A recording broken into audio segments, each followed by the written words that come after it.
যাত্রাপথের মাঝেও আমরা অনেক নতুন যাত্রা নির্ধারিত করি, অন্য অনেক লক্ষ্য লাভ করি। এবার প্রশ্ন হলো যে লক্ষ্য বেশি গুরুত্বপূর্ণ নাকি যাত্রা? কেউ বলবে লক্ষ্য বেশি গুরুত্বপূর্ণ, কারণ তার জন্যই আমরা এই যাত্রা স্থির করি।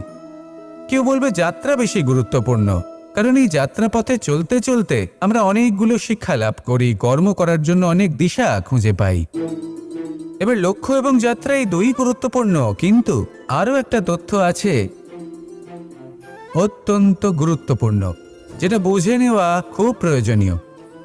আর সেটা হলো আপনার জীবন সাথী। সেই সাথী যে জীবনের সব পদক্ষেপে আপনার সাথে চলবে, আপনার সাথে থাকবে। সেই ব্যক্তির মধ্যে যদি করুণা থাকে, ভালোবাসা থাকে, তাহলে সে আপনাকে সাহায্য করবে, আপনার জন্য আপনার লক্ষ্য নির্ধারণ করবে, আপনাকে জীবনে একটা উচ্চ স্তরে নিয়ে যাবে। কিন্তু যদি সেই ব্যক্তি এর বিপরীত